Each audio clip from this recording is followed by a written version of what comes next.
efficiency in pulses. Farmers responded to the need by increasing the cultivated area by 50%, and government arranged for procurement and remunerative prices. Since then, with rising incomes and better affordability, our consumption of pulses has increased significantly. Our government will now launch a 6-year mission for Atmanirbharta in pulses with a special focus on Tur, Urad and Masoor. Details are in Annexure B. Central agencies such as NAFED and NCCF will be ready to procure these 3 pulses as much as offered during the next 4 years from farmers who register with these agencies and enter into agreements. Comprehensive program for vegetables and fruits. It is encouraging that our people are increasingly becoming aware of their nutritional needs. It is a sign of a society becoming healthier. With rising income levels, the consumption of vegetables, fruits, and Sri Anna is increasing significantly. A comprehensive program to promote production, efficient supplies, processing, and remunerative prices for farmers will be launched in partnership with the states. Appropriate institutional mechanisms for implementation and participation of farmer producer organizations and cooperatives will be set up. Makhana board in Bihar. For this, there is a special opportunity for the people of Bihar. A Makhana board will be established in the state to improve production, processing, value addition, and marketing of Makhana. The people engaged in these activities will be organized into FPOs. The board will provide hand-holding and training support to Makhana farmers and will also work to ensure they receive the benefits of all relevant government schemes. A national mission on high-yielding seeds will be launched, aimed at 1. Strengthening research ecosystem, 2. Targeted development and propagation of seeds with high yield, pest resistance, and climate resilience, and 3. Commercial availability of more than 100 seed varieties released since July 2024. India ranks 2nd largest globally in fish production and aquaculture. Seafood exports are valued at 60,000 crore rupees. To unlock the untapped potential of the marine sector, our government will bring in an enabling framework for sustainable harnessing of fisheries from Indian exclusive economic zone and high seas, with a special focus on the Andaman and Nicobar and Lakshadweep Islands. For the benefit of lakhs of cotton growing farmers, I am pleased to announce a mission for cotton productivity. This 5-year mission will facilitate significant improvements in productivity and sustainability of cotton farming and promote extra long staple cotton varieties. The best of science and technology support will be provided to farmers. Aligned with our integrated 5F vision for the textile sector, this will help in increasing incomes of the farmers and ensure a steady supply of quality cotton for rejuvenating India's traditional textile sector. Kisan credit cards facilitate short-term loans for 7.7 crore farmers, fishermen, and dairy farmers.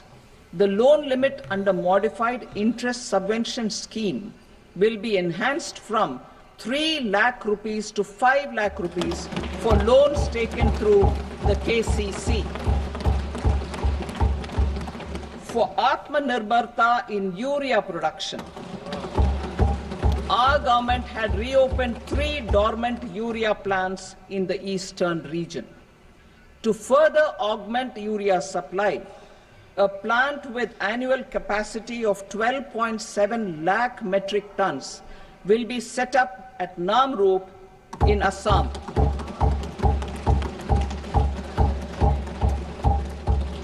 India Post, with 1.5 lakh rural post offices, complemented by the India Post Payment Bank and a vast network of 2.4 lakh Dak Sevaks, will be repositioned to act as a catalyst for the rural economy. Details are at Annexure C. India Post will also be transformed as a large public logistics organization. This will meet the rising needs of Vishwakarmas, new entrepreneurs, women, self-help groups, MSMEs, and the large business organizations. Our government will provide support to NCDC for its lending operations for the cooperative sector.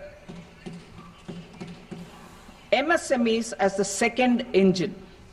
Now I move to MSMEs as the second engine, which encompasses manufacturing and services with a focus on MSMEs numbering 5.7 crores. Currently, over 1 crore registered MSMEs, employing 7.5 crore people and generating 36% of our manufacturing, have come together to position India as a global manufacturing hub. With their quality products, these MSMEs are responsible for 45% of our exports.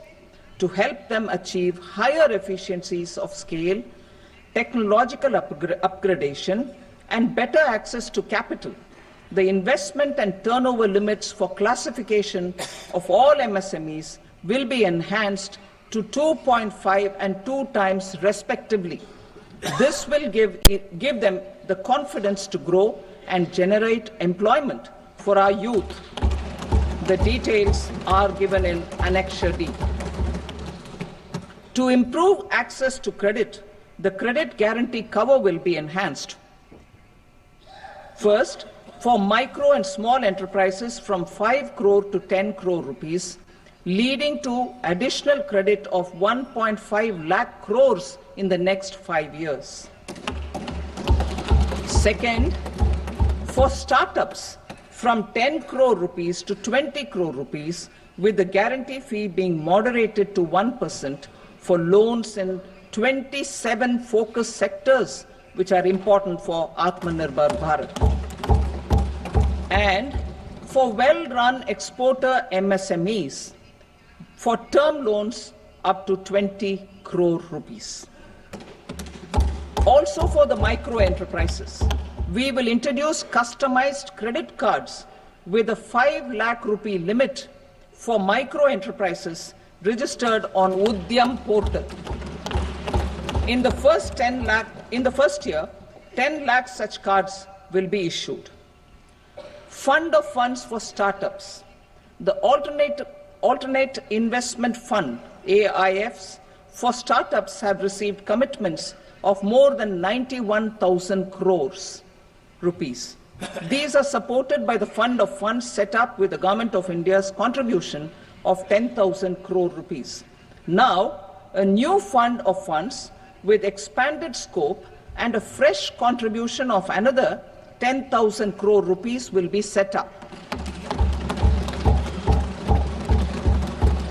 A new scheme will be launched for 5 lakh women, scheduled castes and scheduled tribes, first-time entrepreneurs. This will provide term loans up to 2 crore rupees during the next 5 years. The scheme will incorporate lessons from the successful Stand Up India scheme. Online capacity building for entrepreneurship and managerial skills will also be organized. Measures for labor-intensive sectors. To promote employment and entrepreneurship opportunities in labor-intensive sectors, our government will undertake specific policy and facilitation measures. To enhance the productivity, quality, and competitiveness of India's footwear and leather sector, a focused product scheme will be implemented. The scheme will support design capacity, component manufacturing, and machinery required for production of non-leather quality footwear, besides the support for leather footwear and products. The scheme is expected to facilitate employment for 22 lakh persons, generate over 4 lakh crore rupees, and exports of over 1.1 lakh crore rupees. Measures for the toys sector. Building on the National Action Plan for Toys, we will implement a scheme to make India a global hub for toys. The scheme will focus on development of clusters, skills, and a manufacturing ecosystem that will create high-quality, unique, innovative, and sustainable toys that will represent the Made in India brand. Support for food processing. In line with our commitment towards Purvodaya, we will establish a National Institute of Food Technology, Entrepreneurship and Management in Bihar. The institute will provide a strong fillip to food processing activities in the entire eastern region. This will result in 1. Enhanced income for the farmers through value addition to their produce, and 2. Skilling entrepreneurship and employment opportunities for the youth. Manufacturing mission, furthering Make in India. Our government will set up a national manufacturing mission covering small, medium, and large industries for furthering Make in India by providing policy support, execution roadmaps, governance, and monitoring framework for central ministries and states. Details are in Annexure E. Given our commitment to climate-friendly development, the mission will also support clean tech manufacturing. This will aim to improve domestic value addition and build our ecosystem for solar PV cells, EV batteries, motors and controllers, electrolyzers, wind turbines, very high voltage transmission equipment, and grid-scale batteries. Investment as the third engine. Now I move to investment as the third engine, which encompasses investing in people, investing in the economy, and investing in innovation. Investing in people. Saksham Anganwadi and Poshan 2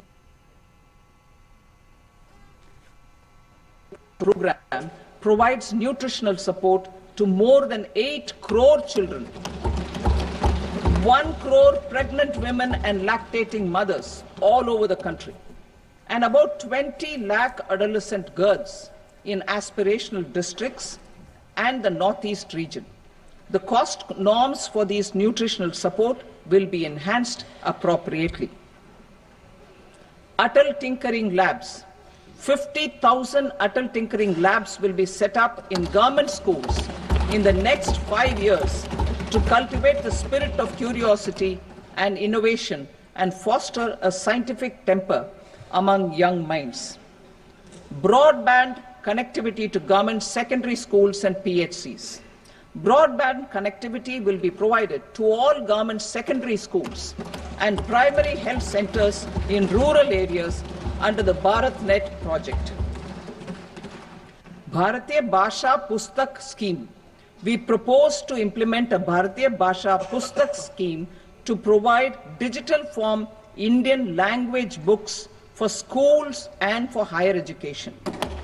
This aims to help students understand their subjects better and in their language.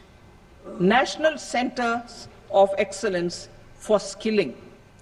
Building on the initiative announced in the July 24 budget, 5 national centers of excellence for skilling will be set up with global expertise and partnerships to equip our youth with the skills required for Make for India, Make for the World manufacturing. The partnership will cover curriculum design, training of trainers, and a skills certification framework and periodic reviews. Expansion of capacity in IITs. Total number of students in 23 IITs has increased 100% from 65,000 to 1.35 lakh in the past 10 years.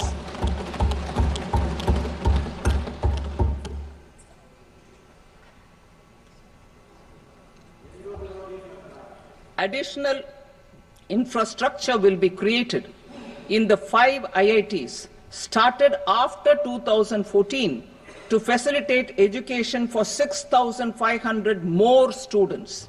Hostel and other infrastructure capacity at IIT Patna will also be expanded.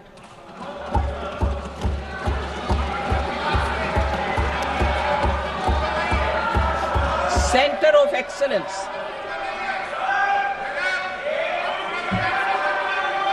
Center of Excellence in AI for Education. I had announced 3 centers of excellence in artificial intelligence for agriculture, health, and sustainable cities in 2023.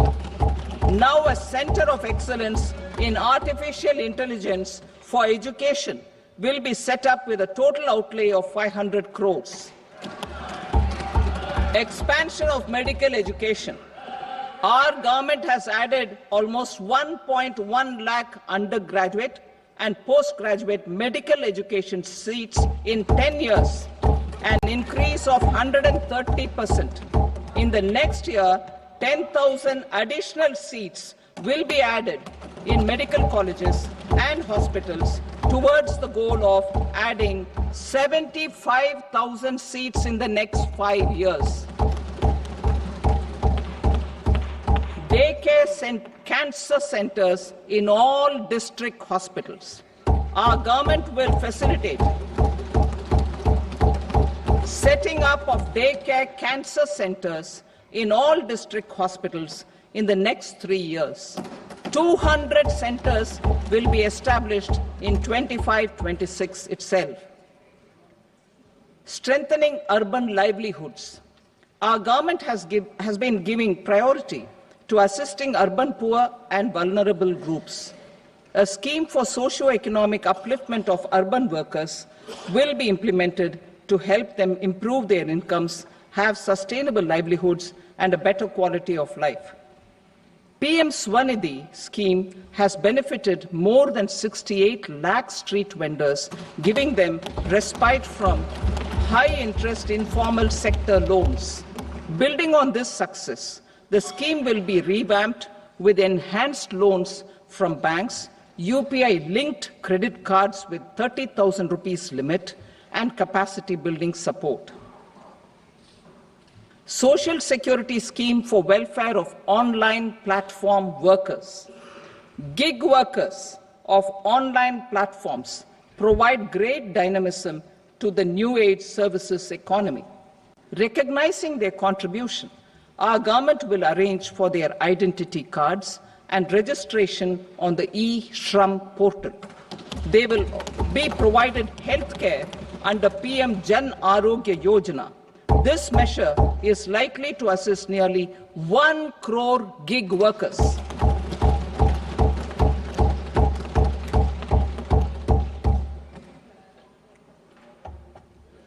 Investing in the economy.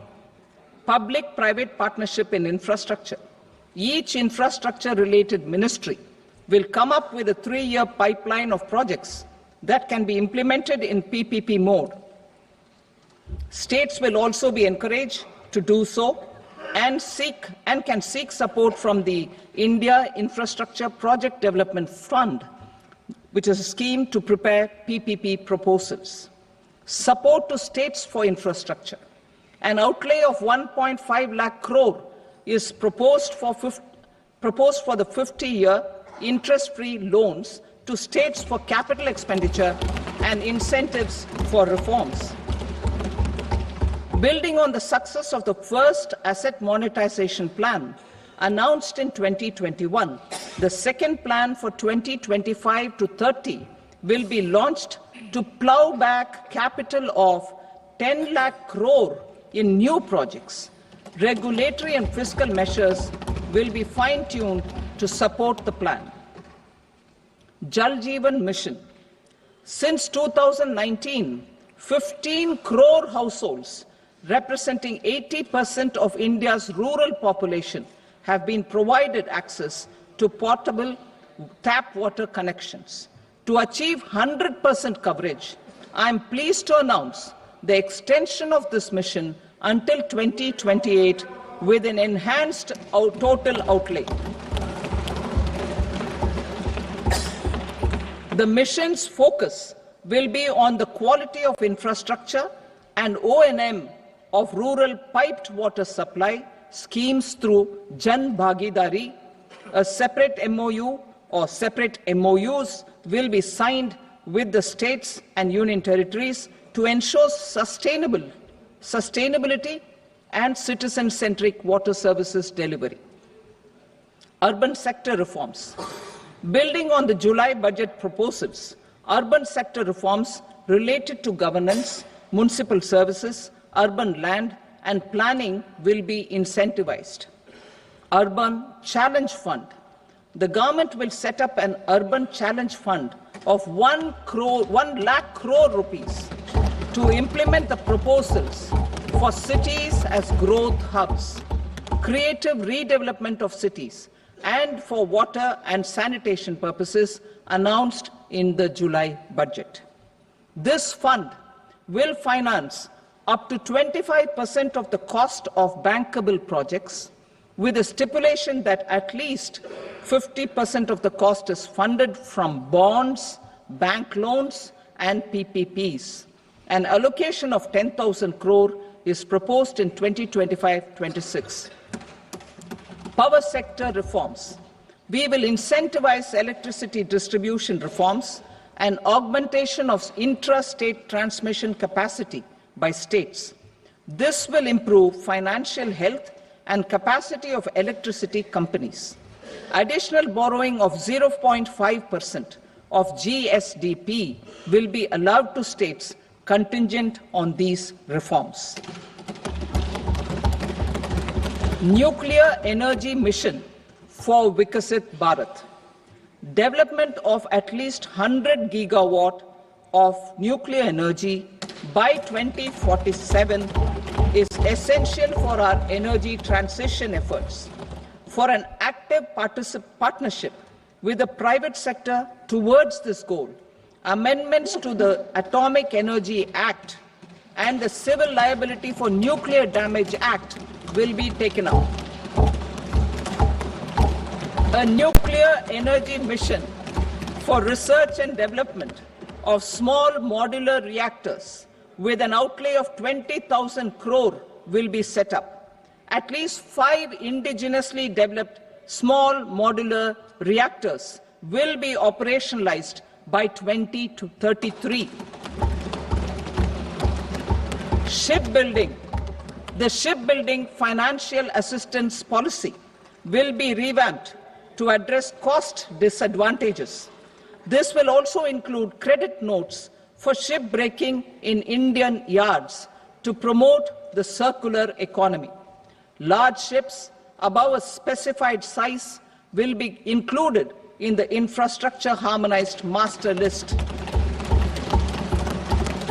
Shipbuilding clusters will be facilitated to increase the range, categories, and capacity of ships. This will include additional infrastructure, facilities, skilling, and technology to develop the entire ecosystem. Maritime Development Fund. For long-term financing for the maritime industry, a Maritime Development Fund with a corpus of 25,000 crore rupees will be set up. This will be for distributed support and promoting competition. This will have up to 49% contribution by the government, and the balance will be mobilized from ports and from private sector. UDAN regional connectivity schemes. UDAN has enabled 1.5 crore middle-class people to meet their aspirations for speedier travel. The scheme has connected 88 airports and operationalize 619 routes. Inspired by that success, a modified UDAN scheme will be launched to enhance regional connectivity to 120 new destinations and carry 4 crore passengers in the next 10 years. 4 crore additional passengers in the next 10 years. The scheme will also support helipads and smaller airports in hilly, aspirational and northeast regional districts. Greenfield airports will be facilitated in Bihar to meet the future needs of the state. These will be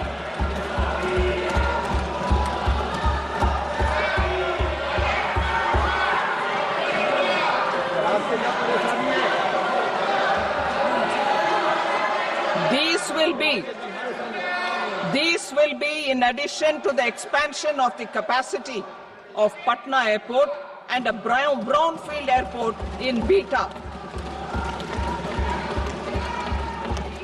Western Kosi Canal project in Mithilanchal. Financial support will be provided for the Western Kosi Canal ERM project, benefiting a large number of farmers cultivating over 50,000 hectares of land in the Mithilanchal region of Bihar. Mining sector reforms, including those for minor minerals, will be encouraged through sharing of best practices and institutions of a state mining index. A policy for recovery of critical minerals from tailings will be brought out. Under the special window for affordable and mid-income housing, SWAMI, 50,000 dwelling units in stressed housing projects have been completed and keys handed over to home buyers.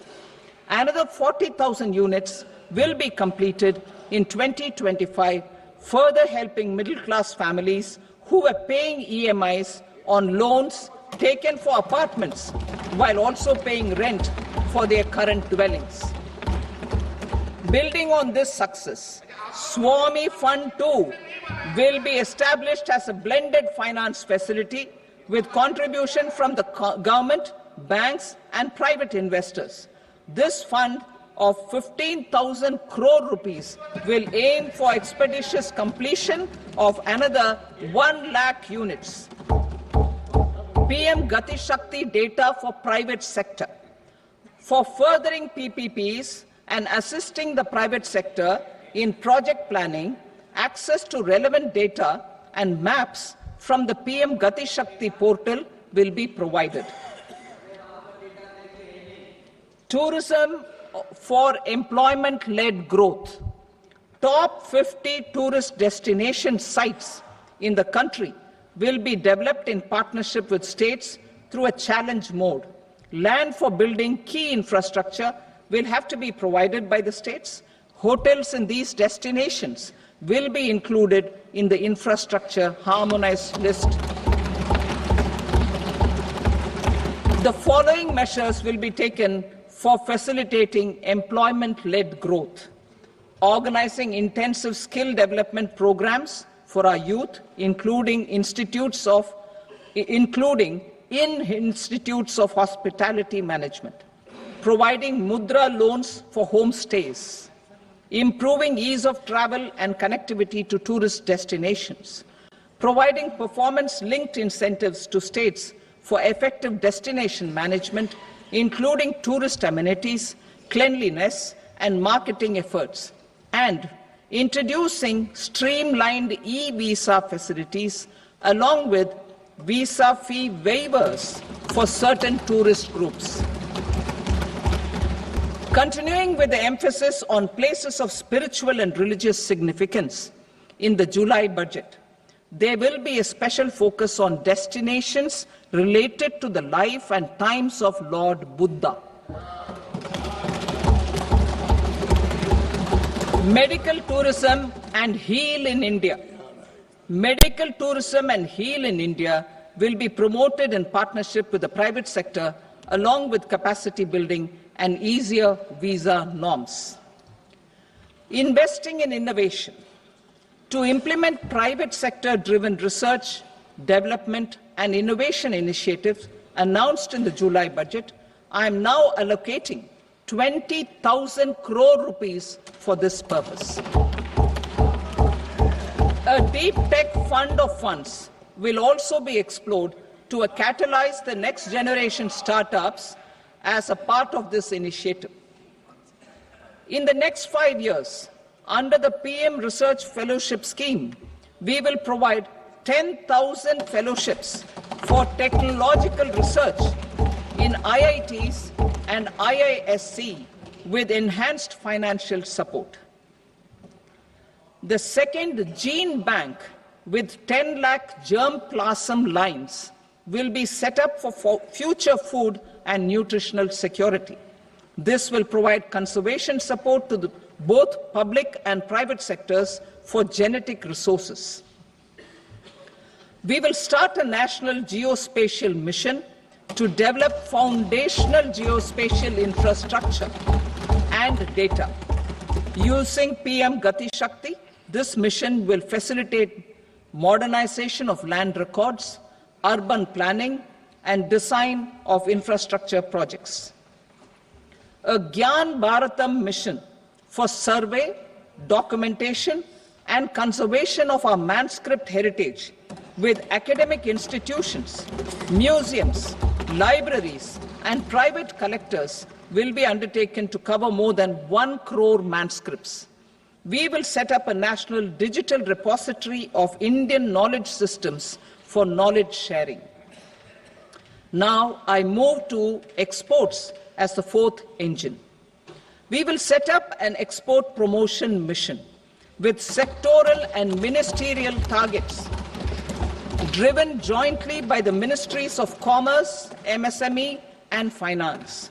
It will facilitate easy access to export credit, cross-border factoring support, support to MSMEs to tackle non-tariff measures in overseas markets.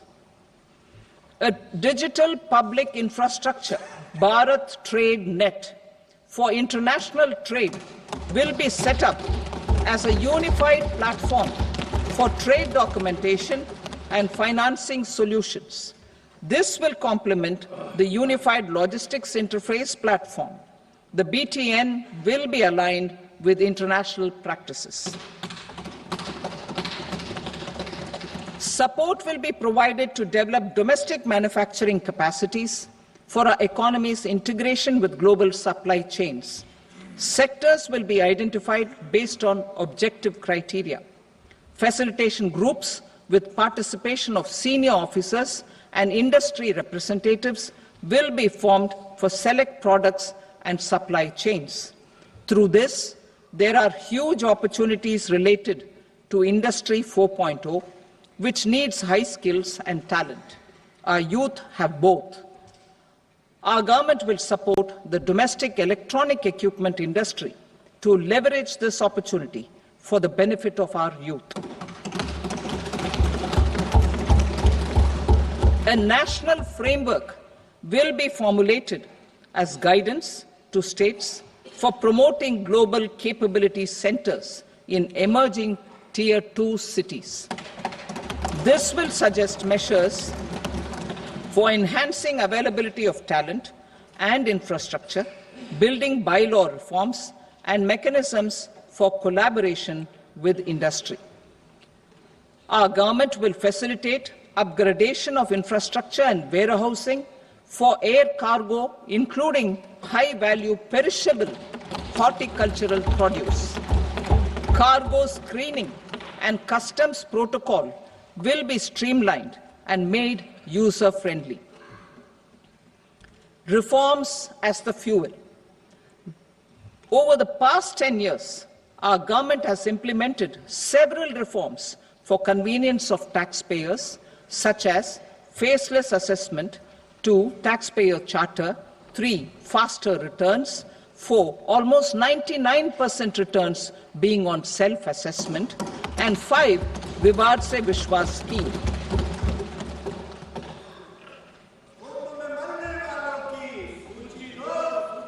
Continuing these efforts, I reaffirm the commitment of the Tax Department to trust first, scrutinize later. I also propose to introduce the new income tax bill next week. I will detail the indirect tax reforms and changes in direct taxes in Part B. Financial sector reforms. The FDI limit for the insurance sector will be raised from 74 to 100%. This enhanced limit will be available for those companies which invest the entire premium in India.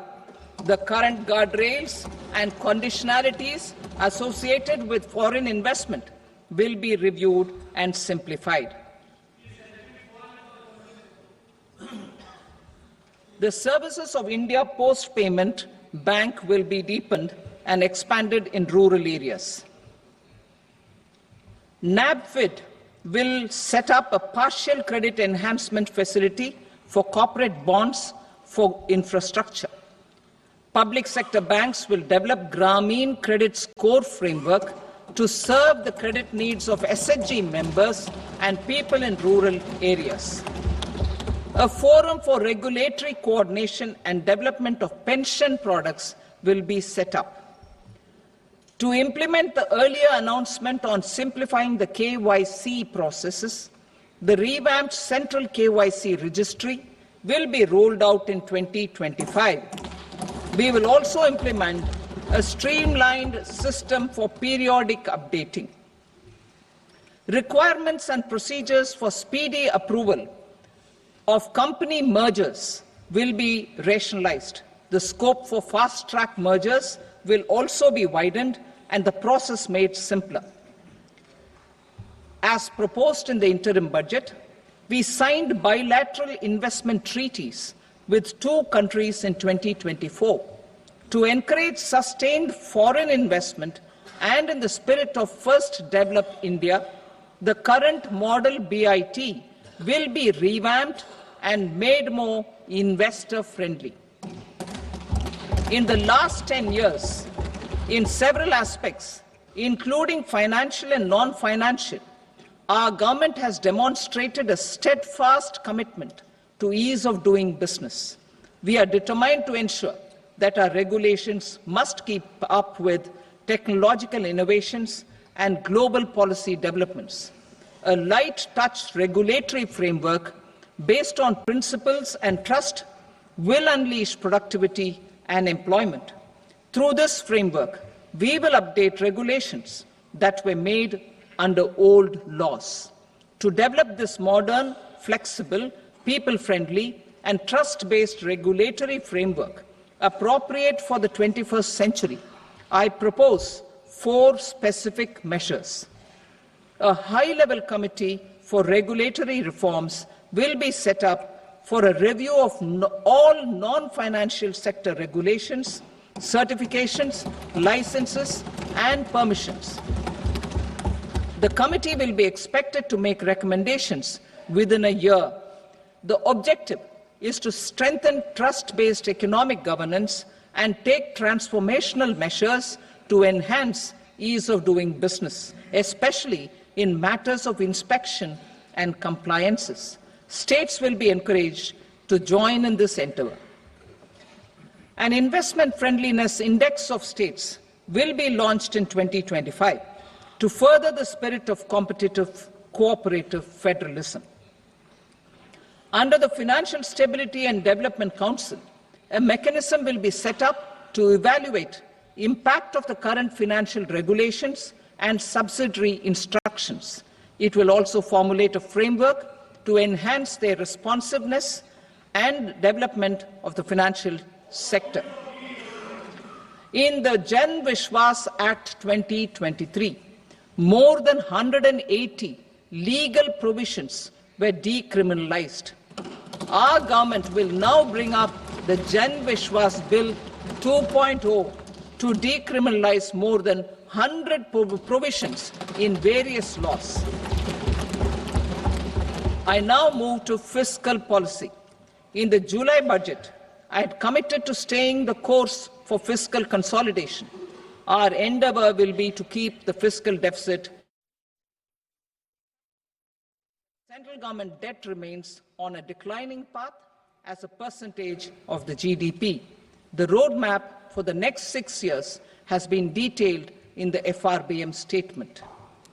Revised estimates for 2024-25. The revised estimate of the total receipts other than borrowings is 31.47 lakh crore rupees, of which the net tax receipts are 25.57 lakh crore rupees. The revised estimate of the total expenditure is 47.16 lakh crore rupees, of which the capital expenditure is about 10.18 lakh crore rupees. The revised estimate of the fiscal deficit is 4.8% of the GDP. Budget estimates for 25-26. Coming to 25-26, the total receipts other than borrowings and total expenditure are estimated at 34.96 lakh crore rupees and 50.65 lakh crore rupees respectively. The net tax receipts are estimated at 28.37 lakh crore rupees. The fiscal deficit is estimated to be 4.4% of GDP. To finance the fiscal deficit, the net market borrowings from dated securities are estimated at 11.54 lakh crore. The balance financing is expected to come from small savings and other sources. The gross market borrowings are estimated at 14.82 lakh crore rupees.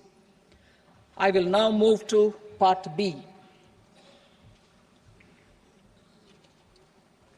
Indirect taxes. My proposals relating to customs aim to rationalize tariff structure and address duty inversion.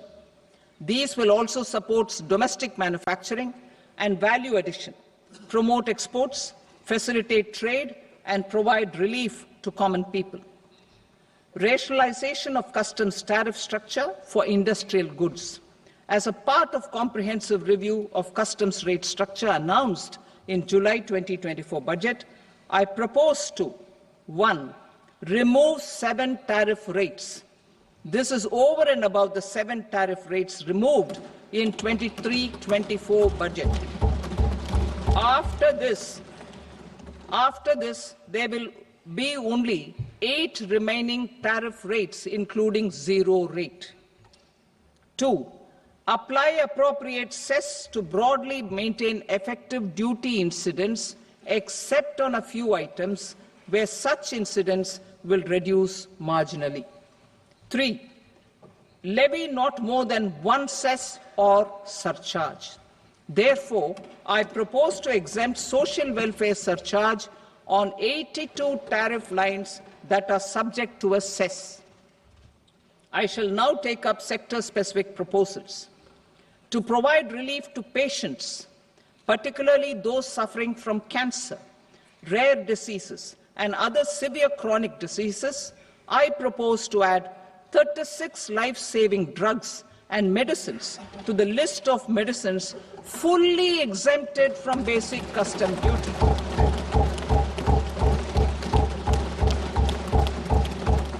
I also propose to add 6 life-saving medicines to the list attracting concessional custom duty of 5%.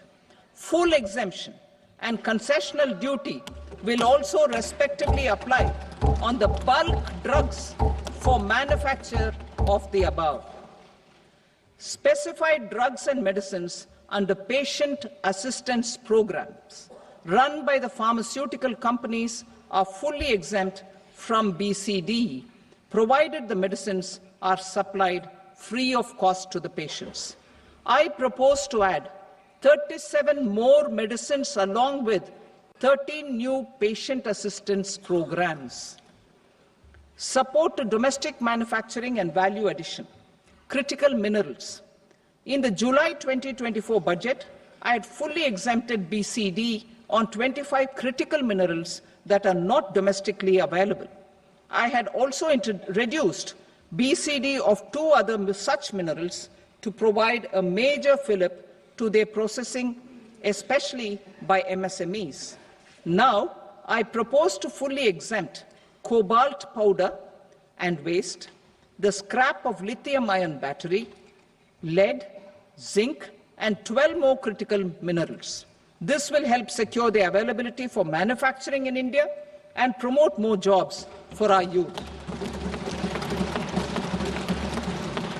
To promote domestic production of technical textile products such as agro-textiles, medical textiles, and geotextiles at competitive prices, I propose to add 2 more types of shuttle-less looms to the list of fully exempted textile machinery. I also propose to revise the BCD rate on knitted fabrics covered by 9 tariff lines from 10 or 20 to 20% or 115 rupees per kg, whichever is higher. Electronic goods.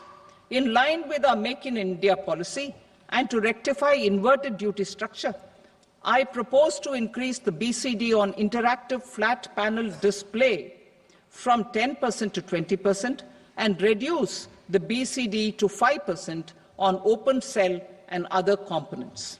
In 23-24 budget, for the manufacture of open cells of LCD, LED TVs, I had reduced the BCD on parts of open cells from 5% to 2.5%.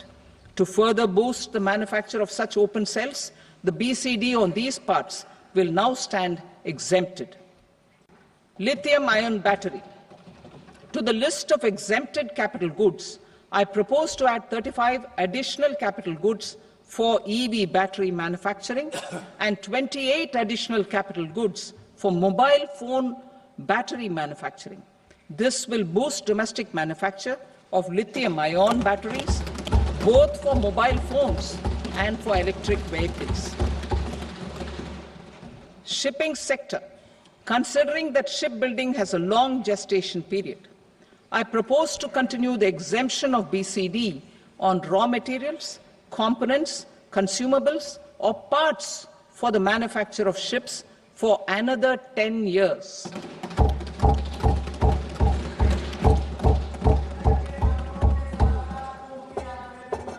I also propose the same dispensation for shipbreaking to make it more competitive.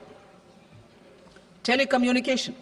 To prevent classification disputes, I propose to reduce the BCD from 20% to 10% on carrier-grade Ethernet switches to make it at par with non-carrier-grade Ethernet switches. Export promotion. To facilitate exports of handicrafts, I propose to extend the time period for export from 6 months to 1 year, further extendable by another 3 months if required. I also propose to add 9 items to the list of duty-free inputs. Leather sector. I propose to fully exempt BCD on wet blue leather to facilitate imports for domestic value addition and employment. I also propose to exempt crust leather from 20% export duty to facilitate exports by small tanners. Marine products. To enhance India's competitiveness in the global seafood market, I propose to reduce BCD from 30% to 5% on frozen fish paste, surimi, for manufacture and export of its analog products. I also propose to reduce BCD from 15% to 5% on fish hydrolysates for manufacture of fish and shrimp feed.